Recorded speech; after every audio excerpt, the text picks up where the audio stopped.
A very good morning to all my students. My name is Professor Ankit, and today I'm here before you in relation to a bachelor's degree or an undergraduate program that is most suitable for the students in 2024-2025.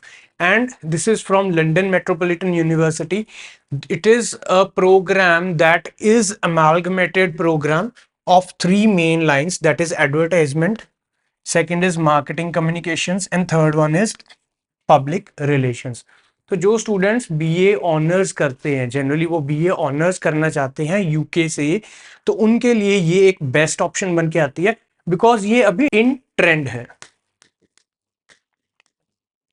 So trend में होने की वजह से options ये better कैसे हो जाती हैं, आपकी जॉब प्लेसमेंट इजी हो जाती है। न्यू एरिया है, यहाँ की जॉब्स भी हैं। As you know that social media is growing at a very high speed, तो उसी की वजह से इन जैसे प्रोग्राम्स की जो जॉब अपॉर्चुनिटीज है वो बहुत ज्यादा ओपन हो रही हैं डे बाय डे। तो आप ये कोर्स ले सकते हैं and we will discuss some of the subjects in this course. तो यहाँ पे एक वीडियो के अंदर, इस वीडियो के अंदर आज मैं डिस्कस करूंगा सिर्फ एक सब्जेक्ट जो कि फर्स्ट ईयर का है। जनरली ये 3 ईयर के अंदर डिवाइडेड है, ईयर 1, 2 एंड 3। तो हर ईयर के अंदर अप्रोक्सीमेटली 7 to 8 कोर्सेज रहते हैं, 7 to 8 courses in each year that you have to qualify, that you have to pass in the form of exams, course work, assignments, so that you can have this degree. तो चलिए देखते हैं, अब हम बात करेंगे इसके एक कोर्स की। तो आज हम जो बात करने वाले हैं वो है ईयर 1 के अंदर जो कोर्स है उसका नाम है लर्निंग थ्रू ऑर्गेनाइजेशंस। तो लर्निंग थ्रू ऑर्गेनाइजेशंस के अंदर बेसिकली आपको ये प्रिपेयर करवाया जाता है कि एक मैनेजर है, जो अच्छा मैनेजर वो कैसे बनेगा। तो यहाँ पे कुछ डिटेल है इस कोर्स की। So first is the course code MN4W50, and ये 2024 और 2025 के लिए डिजाइन किया गया है। ठीक है, तो इस वाले कोर्स में जो कुछ नया अपडेट आया वो मैं आपको इस वीडियो के अंदर बताने जा रहा हूँ। ये सर्टिफिकेट कोर्स है एंड इसका जो क्रेडिट रेटिंग है वो है 15 क्रेडिट। इससे आप ये भी आइडिया लगा सकते हो कि इसकी डिफिकल्टी लेवल कितनी होगी। तो ये जो कोर्स है उसकी मॉडरेट डिफिकल्टी लेवल है। टोटल स्टडी आवर्स 150 है, जिसके अंदर 24 आवर्स की असेसमेंट, प्रिपरेशन या डिलीवरी दी जाती है आपको। 90 आवर्स का गाइडेड इंडिपेंडेंट स्टडी है, आपने अपनी मर्जी से स्टडी करना है। And lastly scheduled learning and teaching activities, ये 36 आवर्स के अंदर कंप्लीट करवाई जाती है। तो यहाँ पे आप इसके अंदर असेसमेंट कंपोनेंट देखोगे तो असेसमेंट के अंदर आपको यहाँ पे कोर्स वर्क करवाया जाता है। सो कोर्स वर्क इज टोटली 100%, मतलब इसके अंदर कोई और असाइनमेंट नहीं है। इस कोर्स को पास करने के लिए आपने ये कोर्स वर्क क्लियर करना होता है। एंड अगर आपको इस कोर्स वर्क के अंदर कोई भी हेल्प चाहिए तो आप हमसे कांटेक्ट कर सकते हैं। WhatsApp number is 9463628940। आपको हम गाइडेंस प्रोवाइड कर सकते हैं इस कोर्स वर्क को सक्सेसफुली करने के लिए। और ये रही इनकी ऑप्शंस। तो ऑप्शंस के अंदर जैसे क्या है, ये कैंपस है, इनके नॉर्थ कैंपस है। तो नॉर्थ कैंपस के अंदर यहाँ पे मल्टीपल ऑप्शंस अवेलेबल है, यानी कि ट्यूसडे, वेडनेसडे और थर्सडे के अंदर आपको ये आफ्टरनून और मॉर्निंग, आफ्टरनून मॉर्निंग के अंदर ये स्लॉट्स मिल जाएंगे क्लासेस के। तो आपको यहाँ से क्लियरली आइडिया हो गया कि इस सब्जेक्ट के लिए आपको एटलीस्ट 3 डेज, तो 3 दिन आपको कॉलेज में जाना पड़ेगा। Now we will discuss about the text. तो यहाँ पे कोर टेक्स्ट यानी कि मेन बुक्स आपको कौन सी लगवाई जाएंगी इस सब्जेक्ट को पास करने के लिए। तो पहली बुक है, 11th एडिशन है, how to be an even better manager, a complete A to Z for proven techniques and essential skills by Michael Armstrong. तो ये आपकी मेन बुक हो जाएगी जो आपको पढ़ाई जाएगी। इसके अप्रोक्सीमेटली 50 टॉपिक्स हैं जो आपको कवर करवाए जाएंगे क्लास के अंदर, एंड उसी के बेसिस पे ही आपका कोर्स वर्क होगा। And the second main text है, that is the 5th edition of reflective practice. So ये भी एक बुक आपको प्रोवाइड कराई जाएगी कॉलेज के अंदर, जो कि आपका वेब लर्निंग या फिर ई लर्निंग प्लेटफॉर्म के अंदर फ्री ऑफ कॉस्ट अवेलेबल होती है जो स्टूडेंट्स इस यूनिवर्सिटी के साथ एनरोल करते हैं। इनके अलावा कुछ एडिशनल टेक्स्ट भी होते हैं, वो इसलिए हैं अवेलेबल, ये एडिशनल इसलिए अगर आपने अपनी नॉलेज को प्लस करना है। फॉर एग्जाम्पल, अगर आप चाहते हो कि मेरी जो नॉलेज है वो इतनी ज़्यादा अच्छी हो कि मेरे मार्क्स बढ़िया आए, तो जो मैं कंटेंट अपनी असाइनमेंट के अंदर या फिर अपने कोर्स वर्क के अंदर लिखूँ वो इतने वैल्यूएबल हों कि टीचर उसमें मेरे को बहुत अच्छे मार्क्स करे, तो उसी के लिए आपको ये 2 बुक्स साथ में ये भी डिटेल के अंदर पढ़नी पड़ेंगी। इसके बाद हम डिटेल के अंदर डिस्कस करते हैं क्या टॉपिक्स होते हैं एग्जैक्टली इस सब्जेक्ट के अंदर जो कि आपको पढ़ाए जाएंगे एंड जिनके अंदर आपने अपनी एक्सपर्टीज बनानी है ताकि आप अपने अच्छे मार्क्स लेके आ सको असाइनमेंट में या फिर कोर्स वर्क में। तो टॉपिक्स कुछ ऐसे हैं हमारे पास। How to be a better manager. So manager आपने बेटर कैसे बनना है उसके लिए कुछ सब सब टॉपिक्स भी हो जाते हैं, वो यहाँ पे हम बता रहे हैं आपको। हाउ टू ट्रीट पीपल, जो आपकी ऑर्गेनाइजेशन के अंदर लोग हैं उनको, जो एम्प्लॉयज हैं या फिर आपके क्लाइंट्स हैं, उनको आपने कैसे ट्रीट करना है, कैसे ग्रीट करना है, कैसे उनको हैंडल करना है, उनकी क्वेरीज, उनके क्वेश्चंस, ये सारी चीजें उनको कैसे करना है, ठीक है, in the right way. Engage people, how to engage people. तो आपकी ऑर्गेनाइजेशन है, फॉर एग्जाम्पल आपकी यहाँ पे कोई छोटी सी टीम है, ठीक है जी। तो इस टीम के अंदर जितने भी मेंबर्स हैं, मान लीजिए 4 मेंबर्स हैं, तो उनको अपने कामों में, तो जो ऑफिस के काम है उनके अंदर कैसे एंगेज करना है, यानी कि ऑर्गेनाइजेशन के लिए बेटर रिजल्ट्स कैसे लेके आने। B a better leader. तो देखो अगर आप मैनेजर के रोल में हो तो कहीं ना कहीं आपको एज अ लीडर एक्ट करना पड़ेगा। You have to be a problem solver, you have to be a critical thinker so that you can guide your team members to achieve the desired results. तो यहाँ पे आपके कुछ skills होंगे, कुछ चीजें होंगी जो आपको बेटर लीडर बनने में हेल्प करेंगे। Manage performance. तो ऑफ कोर्स परफॉर्मेंस आजकल हर टीम के अंदर रेटेड होती है, मॉनिटर्ड होती है। तो आपने अपनी टीम की परफॉर्मेंस को कैसे बेटर करना है। हैंडल डिफिकल्ट सिचुएशंस, ये बहुत इंपॉर्टेंट टॉपिक है कि डिफिकल्ट सिचुएशंस को आपने कैसे हैंडल करना है, कैसे आपने एक्टिव लिसनिंग करनी है, कैसे आपने पैसिफाई करना है अपने एम्प्लॉयज को, कैसे आपने अपने क्लाइंट की प्रॉब्लम को समझ के उसको सॉल्यूशन देना है। इसमें डिफरेंट डिफरेंट टेक्निक्स यूज की जाती हैं जो कि मैनेजमेंट के प्रोग्राम्स के अंदर होती हैं, वो सारी टेक्निक्स यहाँ पे आपको सिखाई जाती हैं। उसके बाद हमारे पास जो नेक्स्ट पार्ट के अंदर आ गया वो है how to organise, coordinate, control, delegate. तो ये सारा जो कंटेंट है ये सारा रिलेटेड है आपकी टीम के अंदर। तो आपकी ऑफिस की जो टीम है, आपके एम्प्लॉयज हैं, उनके अंदर उनको टास्क कैसे प्रोवाइड करने हैं ताकि किसी के ऊपर भी एक्स्ट्रा लोड ना आ जाए। कोऑर्डिनेट काम कैसे करना है, किसको सीनियर लेवल पे रखना है, किसको सब लेवल पे रखना है, किसको क्या रोल्स एंड रिस्पॉन्सिबिलिटीज एलोकेट करनी है।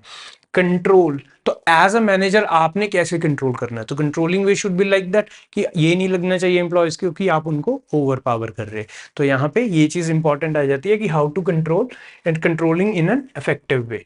डेलीगेट, तो कुछ टास्क ऐसे होते हैं जो टास्क आप अपने टीम मेंबर्स को एलोकेट कर देते हैं कि भाई मैं अवेलेबल नहीं हूँ या फिर मैं किसी और प्रोजेक्ट के अंदर बिजी हूँ, तो यहाँ पे आपने ये वाला काम करना है। तो you are going to delegate some of the authorities, roles and responsibilities. तो किसको डेलीगेट करना है, कैसे करना है, क्या प्रोसेस होना चाहिए, वो सारी चीजें। मैनेज चेंजेस, अगर कोई चेंजेस आ गई हैं ऑर्गेनाइजेशन के पैटर्न में, चेंजेस आ गई हैं, किसी ऑपरेशन के अंदर चेंजेस आ गई हैं, किसी फंक्शन के अंदर चेंजेस आ गई हैं, किसी कस्टमर सर्विस के अंदर चेंजेस आ गई हैं, उन चेंजेस को कैसे मैनेज करना है, कैसे इजीली हैंडल करना है, एंड उनके साथ रिलेटेड जो भी कॉन्फ्लिक्ट्स हैं उन कॉन्फ्लिक्ट्स को भी कैसे आपने हैंडल करना है। ये सारी चीजें आपको इस प्रोग्राम के अंदर करवाई जाएंगी, इस पर्टिकुलर कोर्स के अंदर। सो मैनेजर क्राइसिस, या फिर मैनेजर क्राइसिस नहीं, यहाँ पे मैनेजिंग क्राइसिस होना चाहिए था। तो मैनेजिंग क्राइसिस, अगर किसी टाइप का क्राइसिस आ गया है तो उसको कैसे हैंडल करना है, कौन सी टेक्निक्स यूज करनी है ना, तो उनके अकॉर्डिंग ये सारा। And managing time, of course अगर आप अच्छे मैनेजर बनना चाहते हो तो आपको टाइम मैनेजमेंट आनी चाहिए। तो इनके रिलेटेड जो भी स्किल्स हैं वो सभी उसके चैप्टर्स के अंदर इंक्लूडेड है जो कि आपको क्लास के अंदर करवाए जाएंगे इन the form of a presentation और अ सेमिनार। पर्सनल स्किल्स की कुछ बात करते हैं। तो परसुएड कैसे करना है, किसी को कैसे मनाना है कि भाई मेरा काम कर ले। आप मैनेजर अच्छे तभी बन पाओगे ना अगर आप किसी को मना पाओगे कि भाई मेरा काम अच्छे से आप कर दीजिए। सो नेगोशिएट, कोई डील है कोई ऐसी पार्टी के साथ, कोई क्लाइंट के साथ, तो वहां पे आपने ऑफिस का भी बेनिफिट देखना है, अपने क्लाइंट का भी देखना है, बजट के बेनिफिट्स भी देखने हैं, तो वो नेगोशिएशन कैसे करनी है। एम हाई, अक्सर ऑर्गेनाइजेशन में ये प्रॉब्लम आती है कि जो टीम मेंबर्स होते हैं वो छोटा सा एम रख के चलते हैं, ज़्यादा बड़ा एम नहीं रखते। इसीलिए वहाँ पे क्या होता है, कुछ डिपार्टमेंट या फिर ऑर्गेनाइजेशन के अंदर लोग कम ग्रो करते हैं। तो वहां पे आपको सिखाया जाएगा कि अच्छा मैनेजर बनने के लिए आपको एम हाई करना चाहिए। एंड इसके लिए कौन सी पॉसिबल टेक्निक्स हैं। मेक डिसीजंस, तो decision making is again very important. आपको देखना है कि आपके प्रॉफिट्स क्या हैं, लॉसेस क्या हैं, उनके अकॉर्डिंगली बेस्ट डिसीजन लेना है जो कि आपके लिए, आपकी टीम के लिए, आपकी कंपनी के लिए, उसके विजन के लिए, मिशन के लिए, सबके लिए बेनिफिशियल है। Communicate, how to communicate message, important message है, फॉर्मल मैसेज है, फॉर्मल वे में कम्युनिकेट होगा, इनफॉर्मल में कम्युनिकेट होगा। आपने उसको मजाक में लेके कम्युनिकेट करना है, उसको सीरियस नोट पे कम्युनिकेट करना है, इसके लिए अलग अलग practices and techniques. Right reports, तो मैनेजर को रिपोर्ट्स भी लिखनी पड़ती हैं, रिपोर्ट्स का फॉर्मेटिंग होती है, रिपोर्ट्स के स्टाइल्स होते हैं, इनडायरेक्ट, डायरेक्ट, तो क्या कंटेंट है, पर्पस क्या है रिपोर्ट का, वो सारी चीज़ें करवाई जाएंगी। लिसन, लिसन के अंदर क्या आ जाता है, ये कॉन्फ्लिक्ट रेजोल्यूशन का भी एक पार्ट बन जाता है जहाँ पे लिसनिंग करनी होती है। तो आपने सुननी है बात अपने एम्प्लॉय की, अपने क्लाइंट की, कि उसको क्या प्रॉब्लम है, उसको क्या सॉल्यूशन चाहिए। उसके बाद आ जाता है कंडक्ट इंटरव्यूज, तो इंटरव्यू कंडक्ट करने भी बहुत इंपॉर्टेंट है। मैनेजर ने नया पर्सन रिक्रूट करने, उसको अपनी टीम का पता है कि मेरी टीम के अंदर ये बंदे हैं, इनके ये स्किल्स हैं, हमें ऐसा बंदा चाहिए जो इस टाइप के स्किल्स को लेके आए या हमारी इस तरह की प्रॉब्लम को सॉल्व करने के अंदर हेल्प करे। तो वो इंटरव्यूज कैसे कंडक्ट करने हैं, कौन से स्किल्स को चेक करने हैं, कैसे चेक करना है। एंड सिलेक्शंस, तो जो सिलेक्शन करनी है किस टाइप का बंदा टीम के अंदर लेके आना है, it is very important. Because अगर आपने किसी ऐसे पर्सन को टीम के अंदर ले आया जो अच्छा ना हो, जिसकी परफॉर्मेंस बढ़िया ना हो, या फिर जिसका बिहेवियर ना सही हो, तो वो प्रॉब्लम क्रिएट कर देगा। और लास्ट के अंदर बिजनेस रिलेटेड कुछ चीज़ें हैं जो इसके अंदर टॉपिक में आपको समझाएंगी। हाउ टू मेक, तो बिजनेस कैसे बनाना, अगर बिजनेस बिल्कुल न्यू है तो वहां पे आपने एज अ मैनेजर क्या रोल एक्ट करना है, क्या इमोशनल, क्या पर्सनल, क्या प्रोफेशनल स्किल्स और फीलिंग्स को इनकॉर्पोरेट करना है ताकि आपका बिजनेस अच्छे से बन जाए। So planning the budget, of course अगर प्लानिंग करनी पड़ेगी तो बजट, या फिर बिजनेस को अच्छा चलाना उसके लिए बजट का बहुत बड़ा ध्यान रखना पड़ेगा। तो ये सारी चीजें इसके अंदर इंक्लूड हो जाती हैं। तो ये सारा जो कंटेंट है जनरली ये कोर टेक्स्ट के अंदर प्रेजेंटेड है। इसके बाद हम बात करेंगे जो सेकंड कोर टेक्स्ट है उसके अंदर कौन सी चीजें इंक्लूडेड होती हैं। सो पहले है how to deliver ethical values, तो अपनी टीम को एथिक्स के अकॉर्डिंग सेट करना होता है। अपनी टीम के अंदर भाई ईमानदारी हो, सबके अंदर एक सेल्फलेस हेल्प करने के लिए एक अंदर से जज्बा होना चाहिए, उनके अंदर अथॉरिटी होनी चाहिए, डिसिप्लिन होना चाहिए। ये सारे एथिक्स आप कैसे लेके आओगे अपनी टीम के अंदर। माइंडफुलनेस, उनको कैसे पॉजिटिव थिंकर बनाओगे ताकि वो अपनी टीम को हर प्रॉब्लम के अंदर हेल्प कर सकें। एंड लास्ट के अंदर आपके पास है फॉरगिवनेस, अगर किसी से कोई गलती होगी तो भाई उस गलती को माफ करने की हिम्मत होनी चाहिए। तो ये टीम के अंदर ये वाले स्किल्स आपने कैसे इंकॉर्पोरेट। रिस्क एंड सेफ्टी, किसी भी तरह का कोई रिस्क है जो टीम के ऊपर आ रहा है, जो ऑर्गेनाइजेशन के ऊपर आ रहा है, या फिर कोई सेफ्टी इशू है जो ऑर्गेनाइजेशन के लिए बहुत ही ज्यादा लॉस कर देगा, तो उन चीजों को आपने कैसे हैंडल करना है। इसके बाद आ जाते हैं रिफ्लेक्टिव प्रैक्टिसेस। रिफ्लेक्टिव मतलब उसके अंदर मैनेजर ने खुद अपनी इमेज को रिफ्लेक्ट करना है। तो इसके जो सब टॉपिक्स हैं ये ध्यान से देखिए।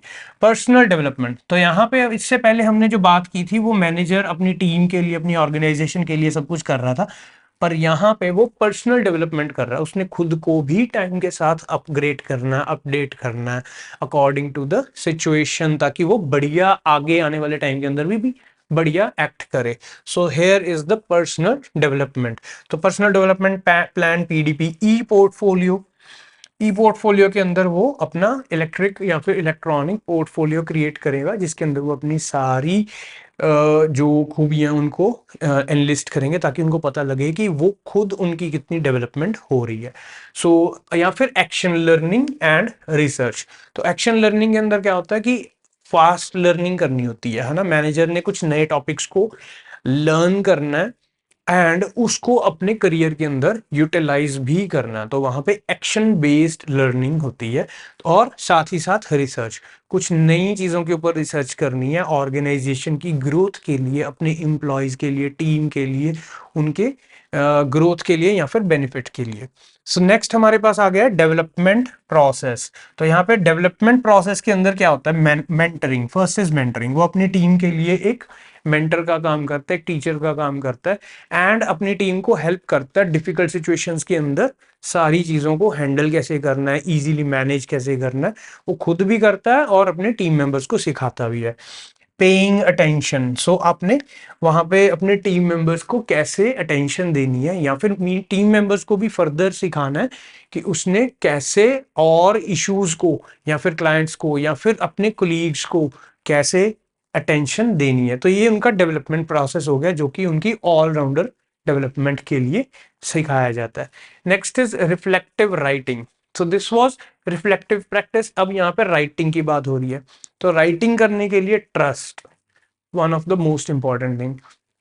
जो मैनेजर लिख रहा है उसके ऊपर ट्रस्ट किया जाएगा कि भाई मैनेजर ये चीज लिख रहा है तो बिल्कुल सही लिख रहा है ना। फॉर एग्जांपल उसने अपने टीम के अंदर टीम डेवलपमेंट सेशन के अंदर देखा कि एक एम्प्लॉय है जिसकी एम्पैथी स्किल्स हैं वो थोड़े वीक हैं, तो उसने अगर लिख दिया तो यहाँ पे जो प्रोफेशनल राइटिंग है उसकी, जो रिफ्लेक्टिव राइटिंग है उसके अंदर उसने बताया देयर आर ट्रस्ट इश्यूज, तो उसकी जो सारी जो एक्सप्लेनेशन है तो उसके ऊपर ट्रस्ट किया जाएगा कि हाँ भाई ये बंदा मेरे को सही गाइड कर रहा है।